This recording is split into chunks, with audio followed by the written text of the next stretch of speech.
What's good, DMV and across the nation?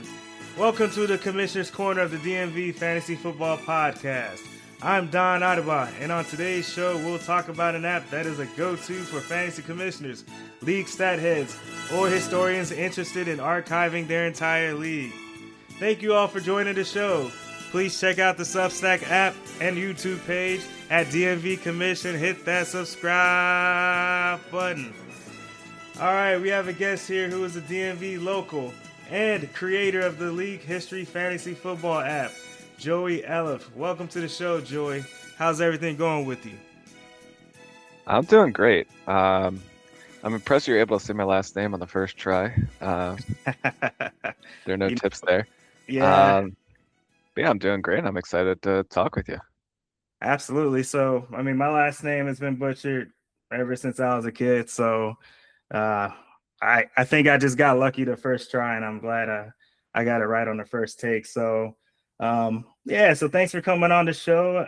So, obviously, you've mentioned that you're from the DMV, you're from the Rockville area. So, just tell me a little bit about your league history app and really what inspired you to conceive the app, and just walk me through the progression from the concept to the app. Yeah, so I think like a lot of people, was kind of just tracking my league on a week-to-week basis. Just, in Excel spreadsheet, that sort of got more and more complicated. And then I just wanted a way to automate it for my league only. And I made like, a small local app for that. And and as it got bigger and bigger, just want to track more and more. So, I want to track every matchup, every player, every draft pick, every transaction. And really just if I ever had a question, like certain things, what are the odds that I'm going to make the playoffs if I start out, 2-3 or something? Like, should I give up or should I keep going? So, just checking certain things like that, and building it up. And really just every question that our league was kind of wondering week by week. I was sort of making these sort of stat packets almost where you just sort of had the same stats week after week. So I was just trying to automate more and more, really focusing on my league. And then at a certain point, it got big enough that I was thinking, like, why not just see if other people might like this, other people might enjoy this. And, fortunately, it seems like they have. So it's pretty exciting if you just, put something out into the world. You don't know what's going to happen. You don't know if anyone else will like it, or anything like that. And, it seems like people do. So it's definitely a cool feeling. It's definitely exciting. Absolutely. So, yeah, obviously, like, as a commissioner, it's a big help for me because I've run a league for over 20 years, and I'm big into stats as well, being able to see not just wins and losses, but the performance of your team. And also I'm really big into evaluating how I've done and how my league mates have done with the draft. Yeah. And I don't necessarily trust the Yahoo grades all that much. I feel like it gives pretty generic responses, and in terms of looking at your team and how many projected points that they're scoring. And so it's cool that your league app is able to go and do a deeper dive on what's going on with each of the teams over the years. And so I guess you've mentioned that you really love answering these types of questions. Is this something that's in your work background, or something that you've continuously done as a hobby in other areas? Speak more on that. Yeah, so I work in data, and making this app has definitely just like helped me work at my job also because maintaining something like this where um, once you're getting users coming in from different things. So I think it's basically for every 2 users, there's a new league configuration. So whether it's, something like 10-team leagues, 12-team leagues, half PPR, full PPR, IDP leagues, 14 playoffs, 16 playoffs, different scoring bonuses, what have you. There's just so many combinations. And so many, especially just different ways of scoring, that you have to be able to account for and just have a standardized way of knowing that whatever people put in, you're able to get the same thing out, which was definitely one of the challenges at the beginning when this was only made for my league with my scoring. and I'm in an auction draft league. It's a keeper league. We keep two players every year, and everything is sort of geared toward that. But if you want to start putting in dynasty leagues, you want to start putting in best ball leagues, any different thing. Obviously snake drafts is the majority of leagues. A lot of that I think is just taught me how to just keep clean data, able to keep it clean at a larger scale also. Oh, I totally hear on that. So, yeah, my background's in research science, so I work in a lab essentially, and especially I don't do a whole lot of bioinformatics, but when we have done those type of studies, looking at that, we've got a guy that will take these large data sets and clean out all the noise before kind of filtering to see what's going on, within the cells, for example. But I'm not going to talk science here, but just wanted to, be able to I can see that connection between trying to look at all the different lead configurations and making sure that you get the same type of output that the managers could understand when they're going through the league history. And so I guess you've been a fantasy football commissioner. How long have you done that for? And I think you probably already answered it, but what's the type of league that you've commissioned? So starting this season, I will have spent 0 days of my life being a fantasy commissioner. Wow. I'm just in a league. Uh, Okay. I'm just the stat man. Uh, Gotcha. Were you, I guess, were you appointed by your commish to be the stats guy, or in the past before you came up with your app? Or is this just kind of like something that you've acted on your own? no, that's self-appointed. If anything, I think it might even bug the commission that I'm doing this. Um, Oh, um, hey man, I'd pay you. I mean, I think I already got a couple paid for like 2, 3 leagues from your app. So I mean, if that commissioner, if he doesn't want you around, I mean, he can come in our league. no, I'm very loyal to our league. I don't All know if you right, see the trophy behind me. I'm a nice. four-time champion, back to back. Hopefully gonna three-peat this year. We'll see. Um, Jeez, congrats on that, man. Yeah. So for me, I made it to I went 13-2 last season. I had Puka Nakua, Matthew Stafford, Jonathan Taylor, Derrick Henry, Jackson Smith and Jigba. Like my this team team, didn't win. no, You had somehow Derrick Henry in the championship and didn't win. no. So I blew everybody out in the playoffs. I get to the championship game. I was up 50 against, and this is And you're second. against Bijan. Yeah, yeah, yep. It But was. I still don't understand. So your I was championship is week 17, not week 18. no. Yeah, it was 17. It was 17. Derrick So Henry had a better game than Bijan, though. no, that was so Bijan played against the Rams. Bijan Yeah, had like I know that 38. game. Yeah, he had Yeah, 38 points that game. yeah. I forget how much. Henry had 40 something. Derrick Henry had Derrick Henry had what's your scoring? It's half PPR. Half PPR. So in half PPR, Derrick Henry had the second best game in Baltimore Ravens history that week. I lost by point 0.7. I had That's my quarterback was Stafford. that's He didn't. terrible to hear. Yeah, I'm really sorry. I lost by point 0.7, and the guy that won, he's a cool guy. I love him, but No, he I went hate him. 7. He went 7. I hope he throws out his back tonight. I'm gonna post it in the chat. I love you backing me, man. But so that's part of the reason why I started podcast. I was salty for about a week. So Yeah, like I mean, I a lot of lost by this point 0.5. started because someone in my league had in 2019, someone in my league had an undefeated season. He had in 2019, if you can remember, he had Lamar Jackson and Christian McCaffrey. Oh jeez. So that year, Lamar Jackson set the NFL record for most fantasy points per game ever. Hmm. And Christian McCaffrey had, I think, the third best season ever by a running back after like LaDainian Tomlinson and Marshall Faulk. I think Christian McCaffrey had the third best season ever. And Wow. I'm saying since 1920. Um, 1920.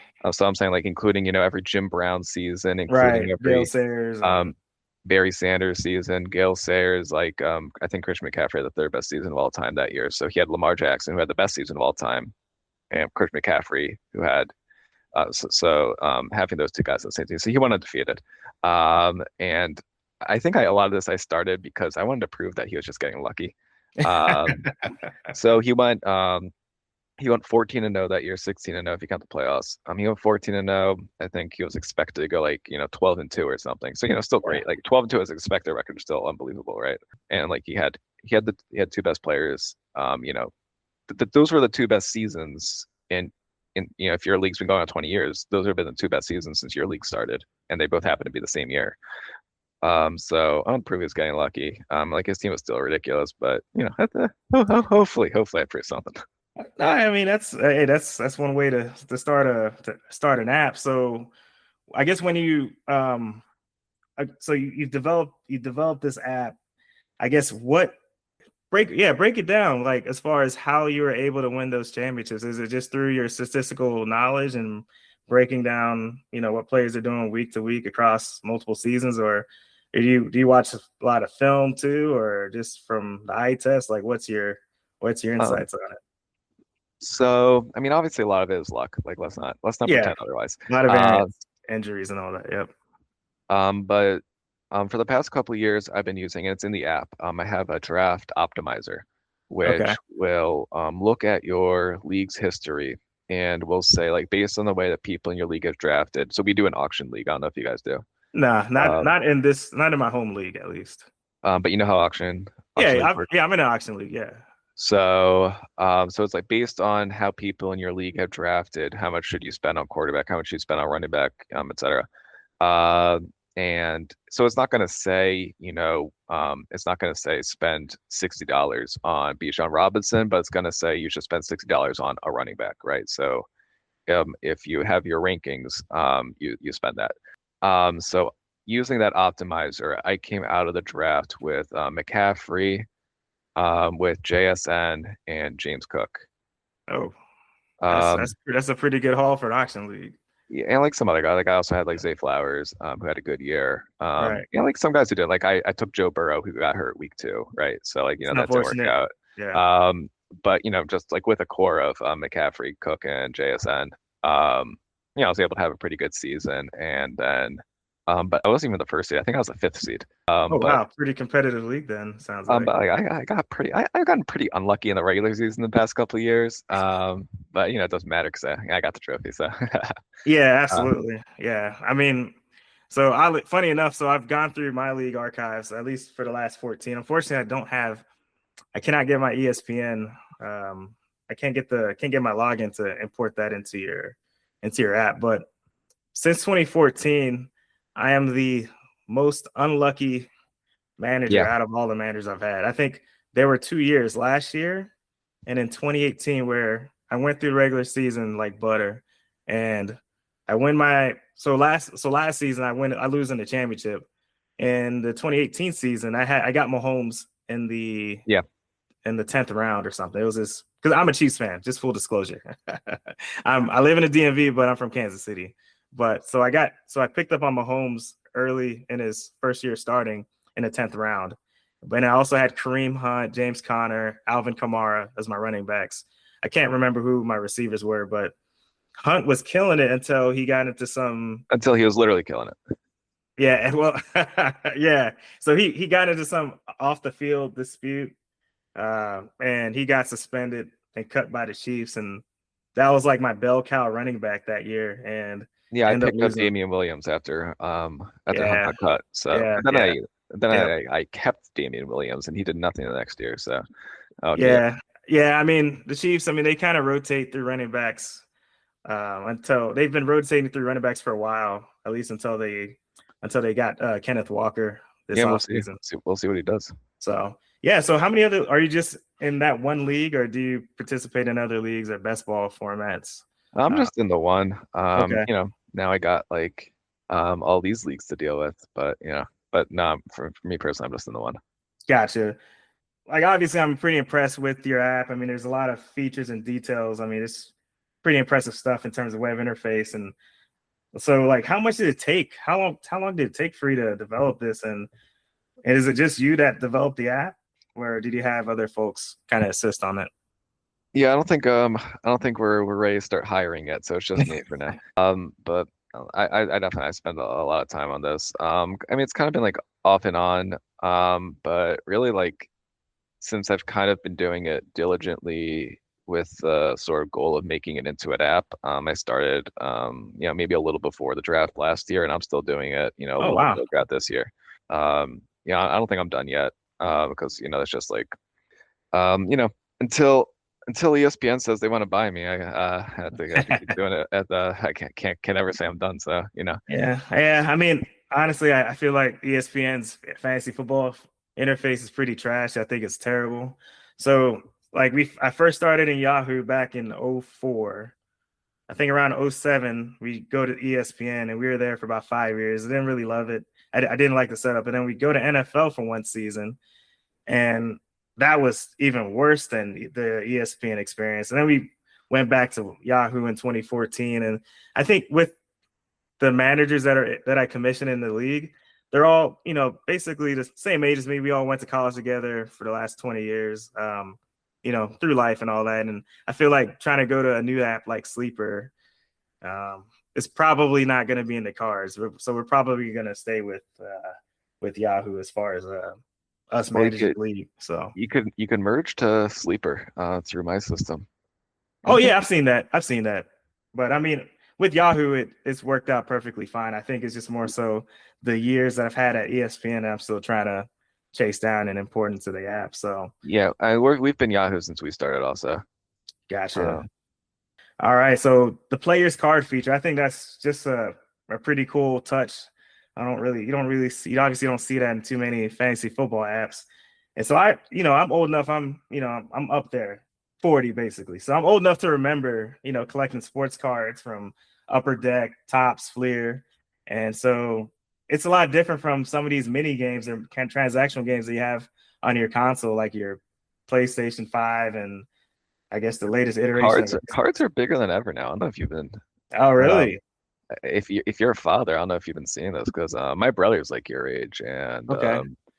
and he's like buying, selling cards all the time. He and his son together. Okay. Um, Oh, that's so I don't know if your kids are old enough yet to be into it. But like nah. my net, There's one starting kindergarten, so and then the other he's an infant, so not quite uh, there yet. But yeah, but like my um, nephew's wall is just like all cards, and he's like trying to like impress me, like, wow, look at this. And like guys, he's like like people he doesn't even like know about or care about. So it'd be like if you're like a Chiefs fan, he might say like, look at this, this Dante Hall rookie card I have. And I'm like, you don't know who Dante Hall is. Get out of yeah, here. that's the X Man. He's the X guy. So I did not know that. I mean, clearly I'm, got my head in the sand, but that's life. Life is life, and but yeah, I think in terms of your feature, I think it's really cool that you have that and you can list that, it actually lists tangible statistics in that feature, such as championships won, playoff record. Yeah, I just want to say it's a nice way to discern, which players are truly league winners. And so I guess what motivate, I guess you'll probably already answered the question, but I guess was it, your brother and your nephew that kind of motivated you to develop this player card feature? Maybe subconsciously. I also can't even remember like when I thought of it. I think it was kind of just like I knew it was what I wanted. And I knew I wanted that sort of like retro aesthetic also, not like modern cards, even the cards that you and I might have grown up with, not that like Ken Griffey rookie card look. I wanted like, I wanted that Mickey Mantle look for the Oh, cards. okay. So I wanted them to look a little older, like a little weathered maybe. Uh, but I still want to finalize. I think there's better ways to convey some of the information. There's just if you want things to look good on a phone, there's only like so much. You have to be really careful of how you use space. So it's just I'm still trying to figure out like what are the best stats to put on there. What's the best way to show it. But yeah, I mean, the sort of I think what you're getting at with when you talk about like the playoff record championships one is everything's supposed to be in the context of your league. So, it's not important to know that Patrick Mahomes won 3 Super Bowls. It's important to know, how many championships has he won in your league. Because, we already know that Patrick Mahomes won 3 Super Bowls, and the world already knows it. And, that's not why we're here. That's not what there's already, so much about that. So, but there's no one that, when we like to say nobody cares about your fantasy football league. Um, Right. So like nobody cares, but we can create this system as if your league is as if you are the Kansas City Chiefs. So if you're talking about, your NCAA fantasy league you're in, so as if you were the University of Maryland, we want you to be. I guess they're not important in college footballs, but as if Ooh, you you're right. were Clemson. I don't know even about Clemson. I mean, they at least last year they kind of struggled. I'm not ready to say that Indiana's at a football powerhouse yet. I don't know. No, I actually agree with you. I mean, their coach is pretty good, but I Yeah, think I'm saying like I thought we're already like one season to throw away like I don't know no, I their mean whole lives. no, I mean they had a obviously number one pick at quarterback and two first round pick receivers and other future pros. So who knows how they're gonna who knows how they're gonna do this year? I feel like it's just gonna be more of the traditional powers: Ohio State, Texas, Georgia, the usual suspects, I think. But I'm willing to believe Indiana's going to be good. Like in 5 years, I'm willing to say like Indiana will be as good as these guys. But can't do it after one season. Yeah, I mean, they got a good coach, but yeah. yeah. I mean, the Big Ten is always going to be a grinder. Like I said, Well, they they get a lost a three lot of wins with talent. Maryland, so they got that going for them. Oh man, did you go to Maryland? I Yeah, assume yeah, you yeah, did. yeah. With Maryland, Oh man, there's what's going on? I mean, I feel like they underachieve so much. They get so much talent within the state, and yeah, they do well non-conference, but they yeah. cannot I get it remember. done in conference. So they were in the ACC my freshman year. They Okay, they switched after that, and I remember there was one year they started 3-0. They were ranked 25, and then they go against Jameis Winston, Florida State. I think they lost like 63-3 or something. Like they were ranked, and then they just like once they actually play a real team, they get absolutely crushed. But yeah, I mean, I was there with Diggs. I was there with DJ Moore, so like okay. they have some guys, but Yeah, Chig too. I mean, Chig Okonkwo went yeah, to yeah, yeah. Maryland, so Diggs was a 6th round pick. Like Moore was first right. round. But Diggs like he was supposed to be a big prospect. And then I think he got hurt a little bit at Maryland. But yeah, I mean at basketball it's worse where like the talent. I think that there's a lot more basketball talent here than football because when I was there, so if you know DeMatha High School, Oh yeah, yeah, yep. which is probably like less than 2 miles from College Park's campus. So on the basketball team that year, they had Markelle Fultz, who was the first pick in the NBA draft, and Chase Young was on the basketball team. He was the second pick in the NFL draft. Um, like neither they don't get either of those guys. They don't Kevin Durant. All these guys leave state. Like Kevin Durant goes to Texas. Like Markelle Fultz went to the other The Washington. Like Washington, yeah, yeah, like that's what are we doing? How are we letting right. guys go like to different time zones? It is what it is. Yeah, well, I mean, we could talk all day about the underachieving Maryland big time programs, but Underachieving Under Armour. aren't they switching sponsorships Are they actually? pretty soon? I don't I think so. thought so. No, maybe it's never. I'm getting mixed up with Steph Curry. I think he's leaving Under Yeah, Armour for Under something Armour because else. Under Armour was founded at Maryland, Yeah, it's in so Baltimore. Yeah, they got huge ties. right, right. All right, so let me go into the next question here. So tell me about the Lamar side. I think that's really cool that you've got this. I guess first off, I could tell you're a Ravens fan with using that acronym as a stat. But you see these types of acronyms in baseball like WAR and WHIP, XG in soccer, and now EPA in the NFL. So explain Lamar. Explain Lamar. I mean, I think for me as a sports enthusiast or sports analytics enthusiast, I think it'd be cool to understand what that exactly entails. Or is this a proprietary formula that is part of your app? And also compared to VORP, value over replacement Yeah. player. So I'm not here to explain Lamar. I've watched every snap he's ever played, and I still don't know anything about him. Like there's like a point where it's like 5th year in the league where he like put like a picture of his like 2-year-old kid on Instagram. Everyone's like, "Oh, we Okay. have a kid." Like no one knows if he's married. No one knows Yeah. anything about him. He's married? I don't know. Oh, Literally, okay. I think he might even have I think he might have even had a second kid at this point. Like, Okay. and compare that to like, like Josh Allen's married to a movie star, or like Oh Patrick Mahomes, yeah. like you see his wife Or everywhere. yeah, or And like Lamar Kelsey. Jackson, we just don't know anything about him. So Yeah. I can't explain Lamar the person. Okay. Lamar the stat, I'm very happy to explain. All right. So, Yeah, go into it. it's league adjusted measure above replacement. And each I think each letter of the acronym tells you a lot about how it works, where um, So it's league adjusted. So Lamar in your league is going to be different than Lamar in my league. And it will automatically scale to your rule set. So if you're in a league that starts, five quarterbacks and no running backs, then, the Lamar scale automatically adjusts to that. So the way it works is, and if we're talking about Patrick, we'll use Patrick Mahomes as an example.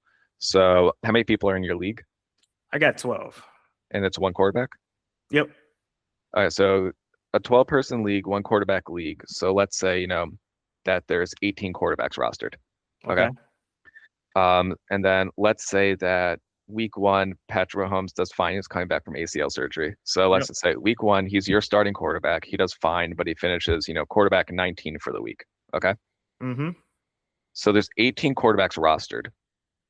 Patrick Mahomes is starting, but that doesn't really matter. So if Patrick Mahomes is the 19th quarterback, then the difference between his points and everyone above him is going to be their Lamar for the week. So Okay. if Patrick Mahomes is quarterback 19, he has 20 points, and Joe Burrow is quarterback 16, he has 25 points. Then Joe Burrow's Lamar is going to be 5 points because that's 25 minus 20. Got it. And the way it works is that because I think it's one of the big problems in fantasy that's really hard to separate. Quarterbacks are always going to score the most, but they're also a lot less valuable than running backs and receivers. Agreed. So if your replacement quarterback is 20 points and your replacement running back is, let's say, 5 points, then um, if if a running back has then if a running back has 20 points, then his Lamar is going to be 15. And if a quarterback has 20 points, his Lamar is going to be 0 in that case. So Mm-hmm. it will automatically adjust the value. And it will know based on how your league rosters players what that value is going to be for each position because it'll just know what's the scarcity of each position based on your league. So that's why it's a league adjusted measure above replacement because the numbers value is based on your league's rule sets, which I think is a problem with a lot of ranking systems out there. Well, they'll just say, with the first pick of the draft, you should take Jamar Chase. But what if you're zero PPR? Or what if you're negative Right. PPR? Right. Like, what if you punish people for getting catches Right. and you just Right. want your yards or something? Right. Then Bijan Robinson would be better than Jamar Chase. So the way Lamar works is that it looks at your rules and how value is allocated in your league, and that's how it will assess value. And that's how it'll unlock a lot of the metrics. So I'll talk about my draft optimizer, where it knows that you're not looking for points because if you're looking for points, then you're going to take Josh Allen with the first pick. Right. Yeah. But you're looking for Lamar, so that's how it knows that you should take Jahmyr Gibbs with the first pick. Yeah. It's more of Have a, you. yeah, you're basing more on value, not so much just on this absolute number, which is the points. And so I guess it goes in my next question. Have you considered, so with the way tight end premium leagues are being created now, do you think there's an opportunity to continue to, I guess, to look at those Lamar metrics with respect to each of those positions, and then maybe some commissioner is interested in trying to figure out, oh yeah, how much should I penalize or how much should I incentivize players for using a tight end on their roster? Have you thought about something like that, where you can kind of optimize like how commissioners can basically add a bonus for a scarcity position? Yeah, I think a little bit because Okay. I've been sort of building out the research mode, Okay. um, and that takes all of the leagues. So and it takes all of fantasy football history going back to 1920. But you can toggle there so you can look at, what do these stats look like in 10-team leagues, what they look like in 12-team leagues, what they look like in PPR, half PPR, tight end premium, flex, super flex, and you can sort of toggle and it will sort of adjust everything for you. So, if commissioner decides that they want to make quarterbacks, more valuable, they can look at, the 6 points per passing touchdown instead of 4 points per passing touchdown and see like how the league leaderboards look that way. Okay.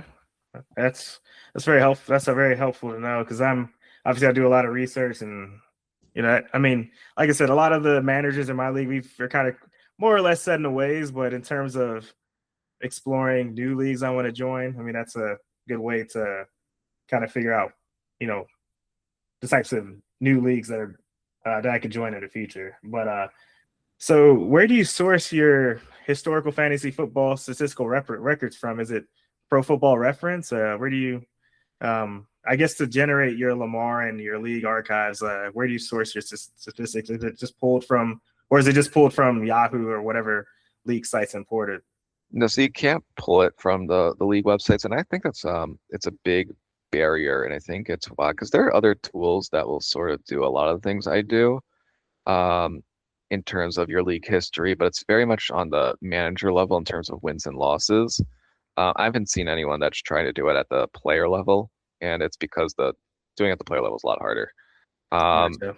so um, so Yahoo, if you look, you'll see that they've deleted. Like if you look at your league history in Yahoo, like in the Yahoo website, if you try to go back years, you'll see that they've deleted most of your stats prior to 2022.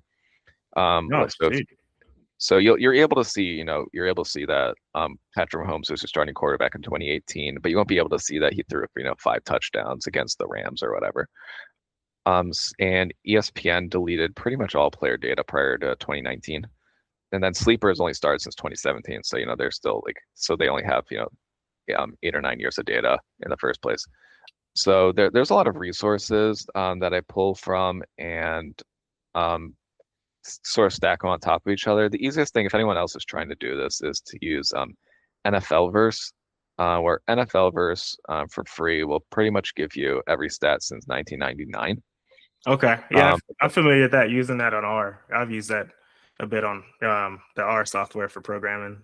but it's a pretty hard cutoff, and Okay. there's a couple bugs. Like if anyone wants to get really nitty gritty, all their Jacksonville Jaguar stats for 2001 are completely incorrect for whatever reason. I mean, it's okay. The Uh, Jaguars are irrelevant anyway.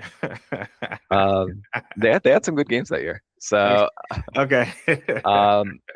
but what I'm doing now, which I think is really going over the top, is I've scraped every newspaper from 1920s and 1930s, and I'm just grabbing stats from there now. So these are stats that have been totally lost to history. So, like the Packers play in Lambeau Field. So I'm having, box score stats for Curly Lambeau, Oh, or okay.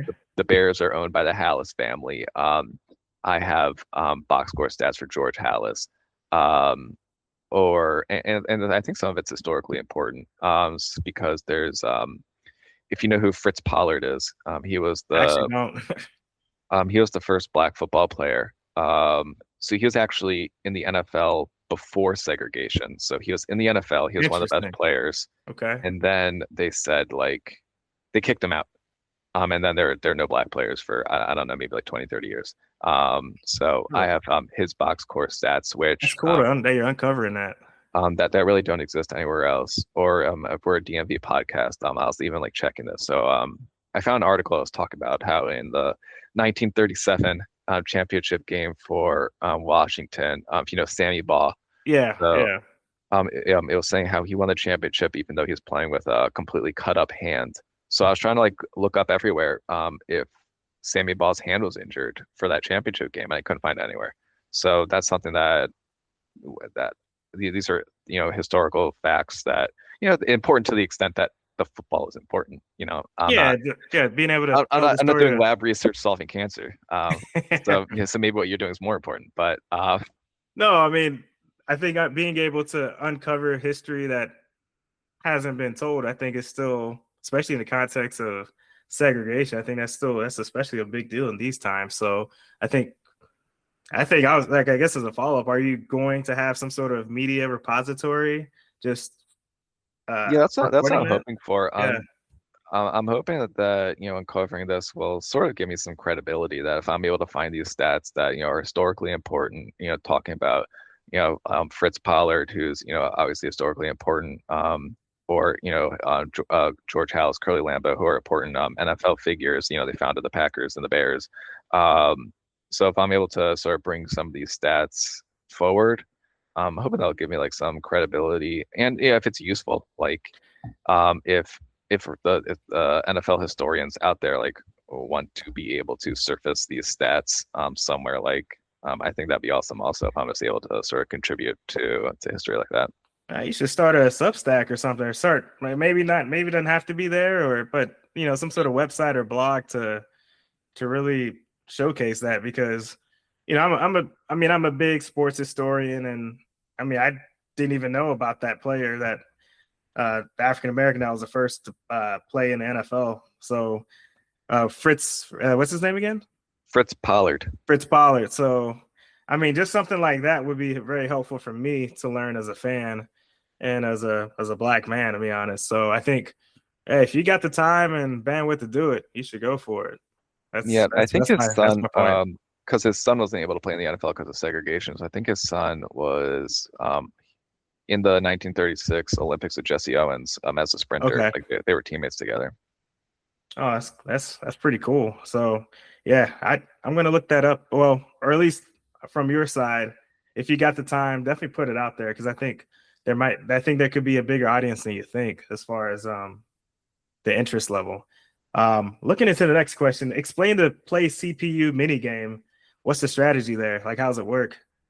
Yeah, so if you like saw when the 82-0 basketball game came out, it was like viral for a couple Yeah, days, and there so I would say it's like I just whipped it up in a day, hoping that like maybe that would go viral. I didn't really put like so much effort or thought into it. But the way it works is that because I have every single game in NFL history all within a fantasy football context, so you create a DFS lineup essentially, and you're assigned a decade and a franchise. So if let's say you're assigned the 49ers in the 1980s, then you can choose any player that played for the San Francisco 49ers in the 1980s. So you could pick Joe Montana, you could pick Steve Young, you could pick Ricky Waters. And when you pick Jerry Rice, it will grab a game he played for the San Francisco 49ers in the 1980s. And then that will be the game you get. So, okay. but so everything's a real game that happened. So I think it's sort of like DFS where yeah, Jerry Rice is the best wide receiver of all time. So if you pick him, you expect to do well. But like kind of like DFS, if you pick, Jamar Chase, you expect him to do well, but he might have a bad game. It's like random. Of You course. wake up on Sunday, whatever happens, happens. Right. So Jamar Chase might twist his knee, or they might be targeting T. Higgins that game or whatever, or he might just be shut down. So same thing. If you pick Jerry Rice in the 1980s, you might get a game where he caught 4 touchdowns, but you might get a game where he twisted his knee or something. So I think that part's fun where there's just like randomness that you can't control for, but it's all based on fact. And you get you get randomly assigned a team in a decade. You pick a player at any position, and then until you have a full lineup. And Right. then the CPU has the same rules. So you roll the San Francisco 49ers in the 80s, you pick Jerry Rice, and the CPU rolls, and they pick the Dallas Cowboys in the 1990s, they take Emmitt Smith or whatever. Um, and then you go head to head to the computer, and then whoever has the most points wins, just like, the fancy games that we play every week in our leagues. Gotcha. Okay, that's pretty cool. So, it's cool that you have a lot of different mini games and features within your league. And so, the next question is more focused on just the importing process. So, obviously, you import leagues from the big three, so Yahoo, Sleeper, and ESPN. So, I guess while the NFL.com had their fantasy league out there, did you have any success with that last year before they shut down? And then, No, I didn't even try. gotcha, 'Cause I was just trying to get these off the ground. Like obviously, like if people are, like I know other people I've seen like are able to start figuring out ways to get NFL before it leaves. So power to them. But they're not just the way they handle their data. It's kind of like the juice isn't worth the squeeze. gotcha. For something that's like going away before I might have figured it out. And then there's customizable leagues within the fantasy ecosystem, like MFL and Fantrax. Have you looked into those as well, or is it kind of Y- more same Yeah. same deal with Um, NFL? Yeah, I've looked into it. I have like some of MFL and some of Fleet Flicker built out. Like honestly, I'm just like one guy, so it hasn't been like enough of a priority for me to like start publishing in it. Like if there's enough interest, then I would for sure. Yeah, like I plan to eventually. It's just I don't think it's happening for this season.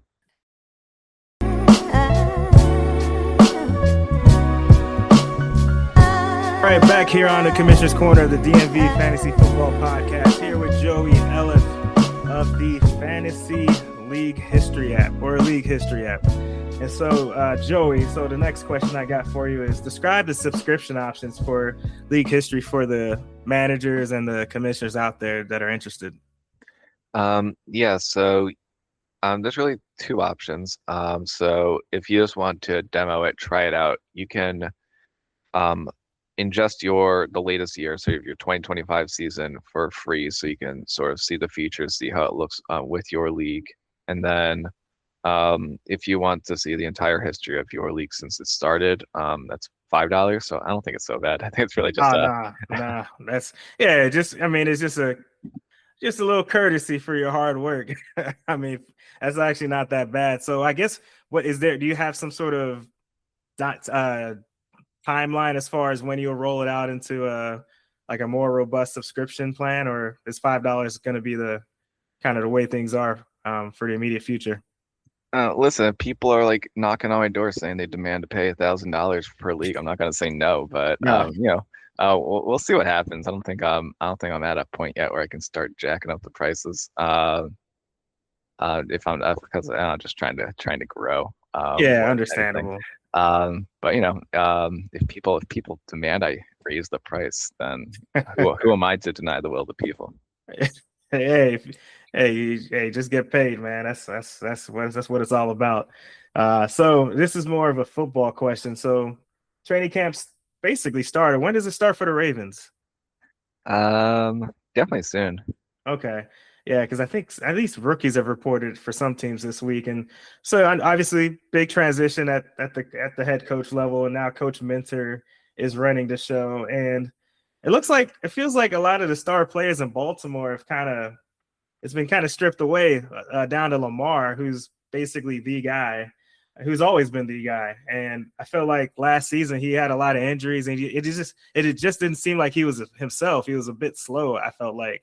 And so, yeah, just tell me how he's recovering and what do you expect from him this year? Yeah, I'm not so worried. He had, I think, 6 different leg injuries last year. The first 3 weeks of the season, he was doing as well as he was in 2024. In 2024, he set the record for most points in a fantasy season for anybody ever. So that was 2 years ago, and then the first few games of last year, he was playing at that level again. So I'm not so worried. If Lamar's healthy and Derrick Henry's healthy, then the offense isn't going to be the problem. So I don't think there's any worries there if you have those two guys. Lamar Jackson, he won a unanimous MVP where Willie Snead was his best wide receiver. So if Lamar's healthy and Henry is healthy, like there's a really high floor on how good they'll be. Oh, definitely, yeah. I mean, I think Lamar has worked with. I think with the running game, obviously with Derrick Henry, and now I think y'all got with Zay Flowers. He's pretty solid number one receiver. I guess what do you see from some of the other receivers that y'all brought in? I think y'all drafted Elijah Surratt out of Indiana, and I think y'all still have Rashad Bateman. Who else is in that receiver room that you're expecting to take a big step this year? Well, Mark Andrews is still there. Okay. And yeah, there's Flowers, there's Surratt. They also have another rookie, Jacoby Lane. Oh, right. Yep. And they have and I don't know, like there's like some rumors that maybe Diggs will come. It looks like Hopkins is not coming back. So yeah, I mean, he was with the Chiefs a couple years ago, and I just felt like he was kind of on his last steps, but that's just my personal opinion. But yeah, I think that's what it is. Like this is not a team that will ever have Jamar Chase and T. Higgins. It's not how it's ever been. Zay Flowers is already the best wide receiver in Ravens history. So that's just not how the team goes. So I wouldn't be looking at draft a wide receiver too, whoever it's going to be. No, and I think when I think of the Ravens, I think of the defense. Obviously, Lamar Jackson, because he's the big time quarterback. Multiple MVPs, but I think bringing in Mike Minter, he came from the Chargers? Yeah, Jesse Minter. Yeah, Jesse Minter. He came from the Chargers, and he worked with Jim Harbaugh in Michigan. So he's worked with both Harbaugh brothers, right? Well, he used to be on the Ravens staff also. Okay. before he went to Michigan. Like the Harbaughs, Ah, right. they're always just trading like staff, and players. Right. I think the Chargers at one point in 2024, I think the Chargers had 12 former Ravens on their team. Oh, that's So crazy. Yeah, I the know heart Odafe Owe was over there, and he's with the Commanders now. is Owe on the Commanders? Yeah, he I signed didn't a realize huge that. deal. Yeah, signed a 4 year, 90 some $1 million deal with Really? the Owe? Commanders. Yeah, Good, yeah, he's good with for the him. Commanders Okay. now. Yeah. So I mean, I guess having with this podcast being, I know we're kind of deviating a little bit, but with this podcast being DMV focused, I guess what did you see out of Odafe Owe during his time in Baltimore? Odafe Owe, his senior year at Penn State, had 0 sacks. Uh, he had like a couple decent years when Mike McDonald was defensive coordinator for the Ravens in 23. I think Owe had 10 sacks. Then he had none last year until he got traded to the Chargers. I think had 8 or 9 with the Chargers. So I mean, he's definitely athletically he has all the tools. He's just like not that good. Uh, Yeah, just I guess just needs a little bit more production to match the tools that he has. Because I mean, I've seen his RAS score and it's through the roof. He runs like a 4.37 and he's six yeah, five, two he was a fifty. first round pick even though he Yeah, had 0 sacks in college. So live up to with that contract. So yeah, we'll see how he does in the DC area for the Commanders. So next question. So you're a DMV local, but you're grew up in or born and grew up in Baltimore as well. So as a fantasy football commissioner, I'm always interested in looking at places to potentially host a draft, have all the managers come over and have a good time while they're picking their players for the upcoming season. So give me your top 3 establishments where you'd host a fantasy football draft here in DMV. Yeah, so we normally are hosting it in my basement over here, which is known as the Joe Zone. The Joe Uh, Zone. All right. but in The terms Joe of Zone with bros. um, but in terms of I don't know, I don't really like going to crowded places to draft. I need my multiple monitors. I need everything ready to go. Like I need to focus. It's not you got to stay locked in. Like I'll invite Oh people yeah. over. I'll order some pizzas. Get some chips or whatever. But I gotta be locked in. No, yeah.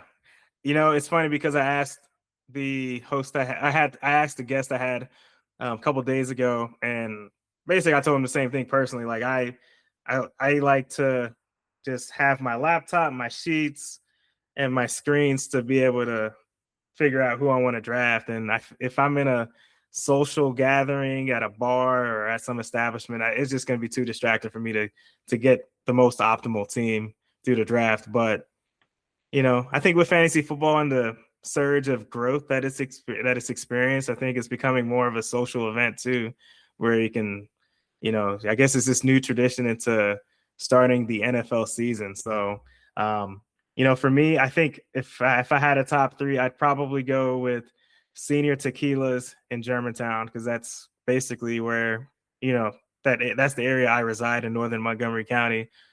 Secondly, I'd probably go with I like the MGM. That's a good spot down at the Uh, National Harbor. I can't do a draft at a casino. That's crazy. Too much happening. I mean, you don't. I mean, and when I mean by MGM, I mean it doesn't have to be at the casino. It's just like that whole National Harbor area. So there's like, just like a strip of restaurants and lounges and places um, you can do the draft, or even like right outside the Gaylord. But that'd be my number 2. And then my number 3 would probably be this apartment lounge I had when I was in Alexandria. Um, it was this high rise apartment that had a really nice common space with big windows and bar stools and bar tables. It was a really good setup for just you and your friends to have your draft. So those would be my top 3. And some rapid fire questions. So I think I'll get a quick and easy answer for the first one, but Baltimore Harbor or National Harbor in DC?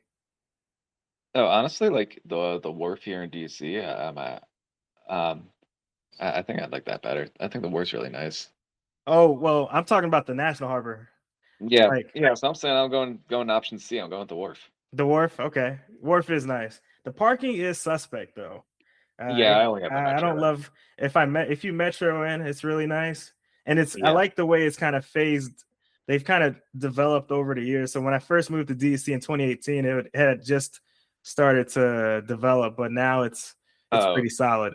yeah. I mean, even like if you go to like the opposite side of Nats Park, like the non-wharf side, like yeah, things get a little sketchy in a hurry. Oh well, imagine going to DC to that part of DC like 10, 15 years ago. I think it was a like I think it's actually come a long ways. Because Yeah. I've been to a couple Nationals games, and I've been to the Wharf, a few times over the years, and it's come a long ways in terms of just stuff to do, and having it being safe, and it's pretty clean. So, but yeah, Wharf's a good choice. Next one is Georgetown or Fells Point. So like we just moved. We were living. My wife and I were living in DC like until about a year ago. So I'm Okay. loyal to DC for most of these things. Like I Okay. don't even think it's close. Like Okay. Georgetown. All right. So which is worse, DC Beltway or Baltimore Beltway? Oh, I mean, driving in DC is the worst thing ever. Like especially if you like have to cross into Virginia from Maryland, like oh my gosh, it's so terrible. It's brutal. Or even going the other way, going from Virginia to Maryland. So a lot of That's my worse. friends, yeah, a lot of my friends in my fantasy league, they live in Northern Virginia now, and I only go there maybe twice a year, either for birthday or kids or their kids having birthdays.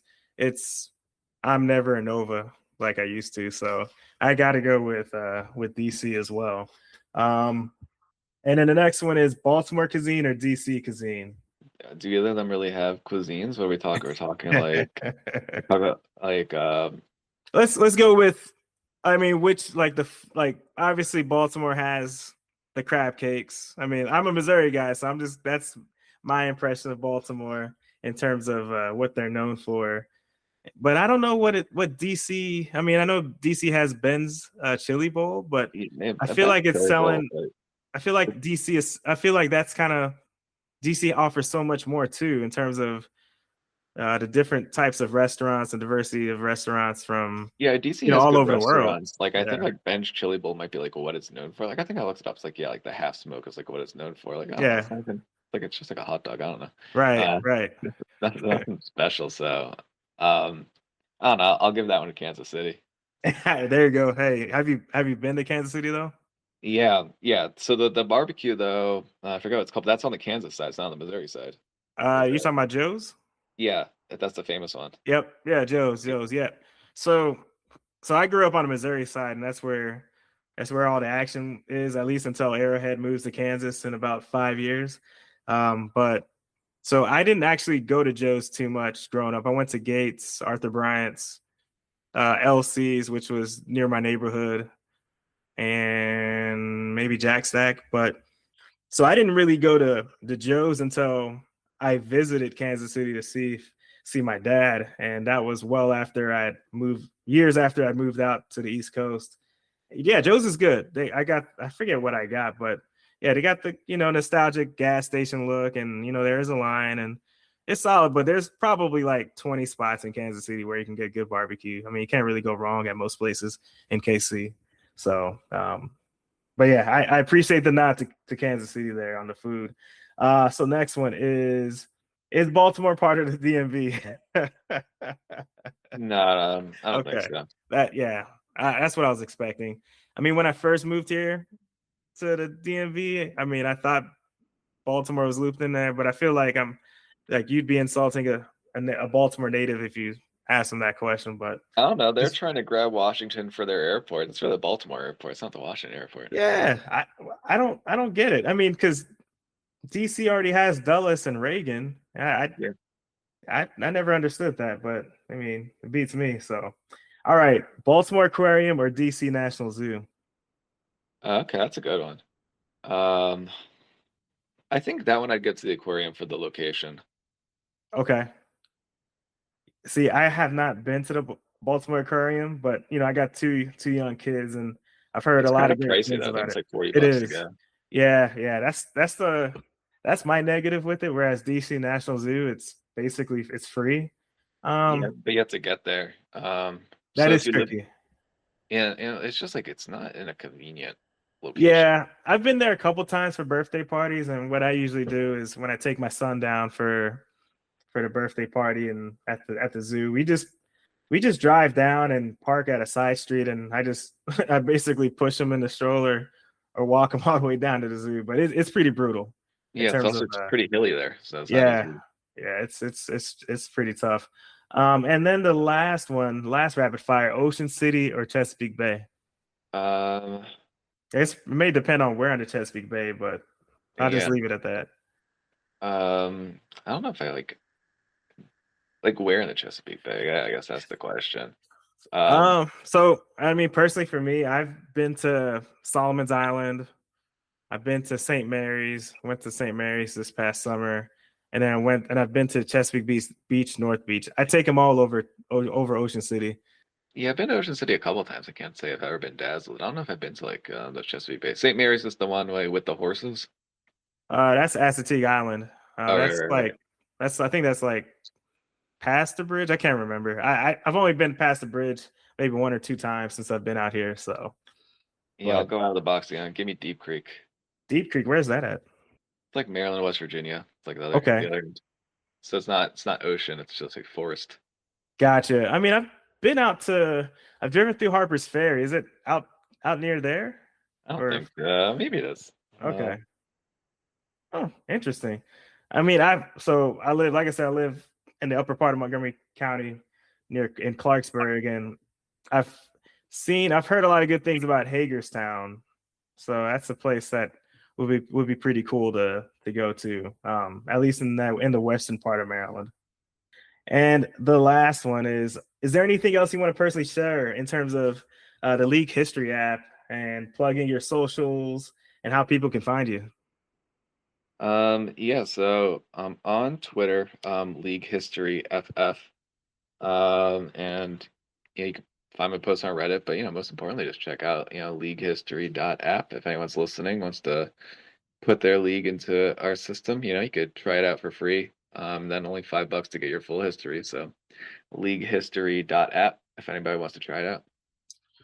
All right, perfect, perfect. So yeah, I'll definitely send your information out to some of the other commissioners that I play in leagues and anybody else that I know that play fantasy football. But this was an awesome interview, and I really appreciate having you on the show, Joey. And yeah, you enjoy the rest of your weekend.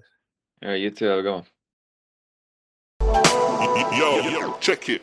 As always, appreciate you coming out to the Commissioner's Corner of the DMV Fantasy Football Podcast. Don't forget to hit the subscribe button on the Substack at DMV Commish and at YouTube. And see you all next time.